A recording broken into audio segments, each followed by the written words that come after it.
Hey guys, I'm back this week with a core workout. It's mostly body weight. All you need is a little weight. So you can do this at home or you can add this onto your strength training workout at the gym. It doesn't matter. Something about me, I have a degree in exercise science. I've been training people for over 15 years, and a lot of those people have injury, illness, disease. So whenever I do strength training workouts or I write a program for somebody, I not only think about strengthening the major muscle groups that we're trying to strengthen, I think about joint stability, balance, things like that. So that way, not only are we getting strong now, I'm setting you up to be injury-free and to function better in the future. So when it comes to training core, a lot of people just think about training the six-pack abs with crunches, the spinal flexion machine, things like that, and they just really want that good six-pack ab. But that's not all of your core. Your core is your entire torso, front, back, side, side. Your core is responsible not just for crunching, but for extending, for twisting, for dipping, for reaching, for putting things up. In fact, your core strength, everything that you do comes from the core. If you're trying to put something heavy up on a shelf, if you sneeze, if you're trying to open the refrigerator door, anything like that, it all originates from the core. So whenever we train the core, you want to train not just those abs that you can see, but you want to train the entire system. So whenever I give a core workout, I always give a comprehensive core workout. So you're not just going to do 100 crunches and then be done. We're going to work everything, front, back, side, side. So I've got about 5 exercises for you today that you can do. You can do anywhere between, I'll write it all in the description because everyone is different, whether it's a time hold or reps, but you'll want to do 3 to 4 sets of this. So we're going to grab your small weight first. This is going to work your obliques, and it's also going to work the muscles in between your ribs called the intercostals. So whatever you feel stretching during this exercise is what you're actually going to be strengthening, and it's what you're going to feel sore tomorrow. This one kicks a lot of people's butt, especially if you're pretty stiff. So that's why we start with the lighter weight. Knees or at least hips width apart, maybe a little bit further. The wider you are, the more help you have. So the easier it is because the more balance you have. Weight's going to go straight up overhead. Don't lock your elbows. Give them a little bit of a bend, and you're going to bend towards one side. Chest stays forward, heart stays open, and then you'll bend to the other. The tendency is to want to look down towards the ground so you can get further down, but that's going to take away from the core. Whenever you do this one, you want to do between 10 and 15 reps each side, depending on how that feels for you. If you're feeling pretty stiff, then stick closer to 10. If this feels pretty good, if the weight's pretty light, if you have good flexibility, you can go up towards 15. So once we've done that, the next thing we're going to do is a chop.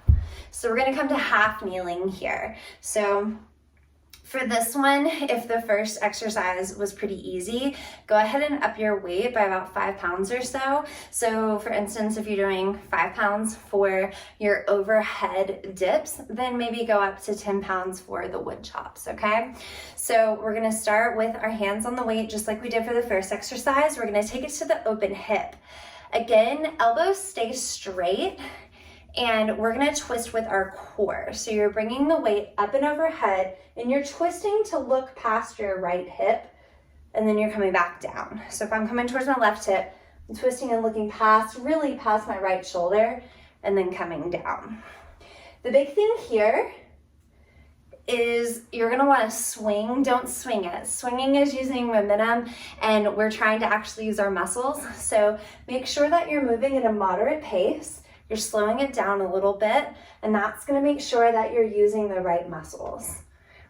This is working your obliques, it's working your transverse abdominis, so it's the abs that are beneath the six-pack abs.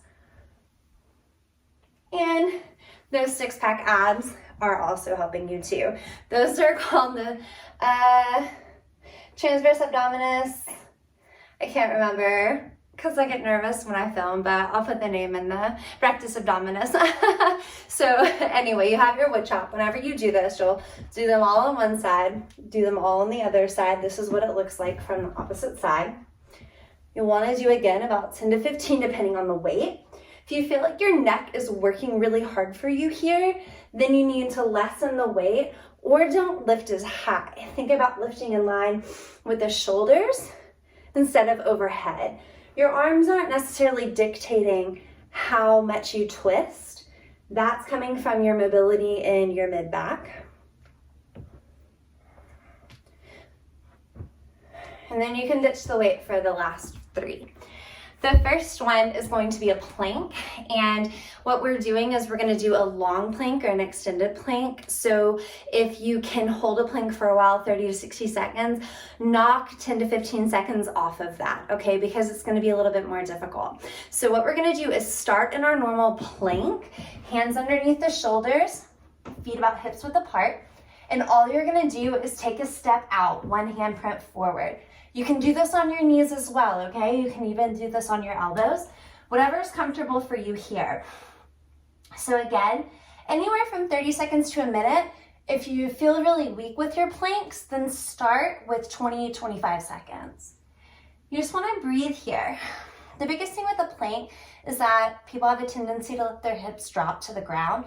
If you have to err in one direction, err with your hips a little bit high. The next one we're gonna do is come to hands and knees. We're gonna get in the bear crawl position or the bird dog position, tabletop, all fours. Tucking your toes. I'm trying to make sure that you can see my knees. Okay, you're gonna tuck your toes, lift the knees, maybe an inch or so off of the mat. No more, because once you get into here, you're not really doing anything but putting weight into your arms and shoulders. So keeping it here in the core. You'll also feel it in the quads, the front of the thighs. And what you're gonna do, nice and controlled, stepping back, stepping in, switching legs, stepping back, and stepping in. You wanna keep your knees about an inch off the mat, a little bit when you step back. However, you may find yourself creeping up tall, or you may find your knees coming in a lot closer. So make sure you maintain that 90-90, 90 at the hip, 90 at the knee, whenever you're doing these step outs. From here, again, 10 to 15, but if it's a lot and really taxing, start with about 5 to 8 on each side. And then my favorite, that exercise that we just did, the step backs, that works not only the core like you would with a plank, but it works the back as well. Well, plank works everything, but that's okay. So anyway, it gets the back, it gets the hips, as well as all the muscles in the front. So the last exercise I have for you is a reaching side plank. This one is pretty difficult for a lot of people because side planks in general are hard. It requires a lot of stability on the shoulder and it requires a lot of stability in the spine. And then what we do on top of that is we add this movement where you're trying to not just balance in one space, you're trying to balance while you're moving. So it's it's a big test for a lot of people, especially a lot of my clients that come to me with shoulder issues. For my kayaker friends, this is a great one to add at least once a week in your program, and this will help with not only a lot of just stability in general, it's going to help you from pulling out your shoulders during play boating or creeking season, and it's also going to help you during this season, especially in the southeast. We have a lot of rain, you're catching rivers at different levels, you're probably catching new rivers where you don't exactly know the water and the grain of the water. So this is going to help you stay stable in your boat and keep you from getting pushed around and flipped over. So here we go with the last exercise.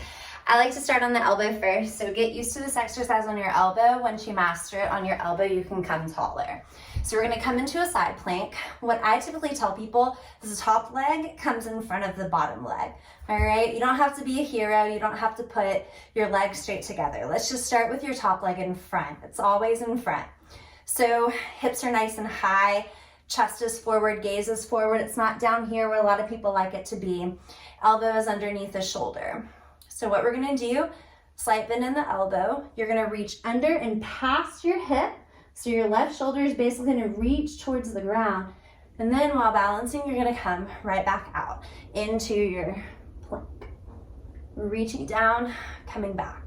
For this one, you can set a timer for 20 to 30 seconds, or you can think about doing 5 to 10 on each side.